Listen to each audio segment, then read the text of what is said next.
जय महाराष्ट्र मित्रांनो, स्वागत आहे तुमचं माझ्या युट्यूब चॅनल वरती। आज नवीन रेसिपी बनवूया मिल्क ब्रेड। ब्रेड कसं बनवायचं हे मी तुम्हाला दाखवतो। हे बघा मित्रांनो, मी फ्राय पॅन घेतलंय। आता फ्राय पॅन वरती आपण गावरान तूप टाकूया। गावरान तूप टाकलंय, चांगलं याला पूर्ण वितळून द्यायचंय। तुम्ही गावरान बटरही टाकू शकता। मला गावरान तुपामध्ये आवडतं म्हणून मी गावरान तूप घेतलंय। तुम्ही बटरही यूज करू शकता त्या गावरान तुपाच्या ऐवजी। आता मी मार्केटमधून ब्रेड आणले होते। आता ते ब्रेड रोस्ट करायला ठेवून देऊ। चांगल्या प्रकारे रोस्ट झाले पाहिजे। मिल्क ब्रेड बनवण्यासाठी पहिले तुम्हाला ब्रेड चांगले रोस्ट करून घ्यावा लागतात कडक। मिल्क ब्रेड चांगलं रोस्ट होऊन द्यायचे, चांगलं कडक होऊन द्यायचे दोन्ही साईडनी।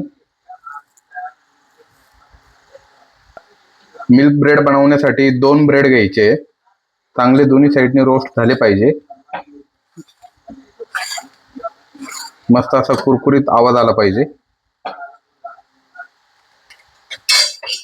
हे बघा मित्रांनो, या प्रकारे पूर्ण रोस्ट झाले पाहिजे, मस्त कडक झाले पाहिजे। आता हे चांगल्यापैकी कडक झालेले। आता यानंतर आपण यामध्ये दूध ऍड करू।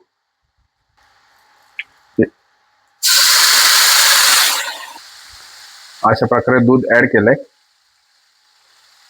ब्रेड पूर्ण दुधाला पूर्ण शोषून घेतं। पूर्ण ब्रेड पूर्ण सॉफ्ट होतात। हे बघा मित्रांनो, आता मिल्क ब्रेड बनवून रेडी आहे। आता याला आपण साईडला प्लेट मध्ये काढूया। हे बघा मित्रांनो, मिल्क ब्रेड रेडी आहे। या प्रकारे मी गार्निशिंग साठी चॉकलेट सॉस वापरलाय। तुम्ही हनी पण वापरू शकता। या प्रकारे मिल्क ब्रेड एकदा रेसिपी नक्की ट्राय करा।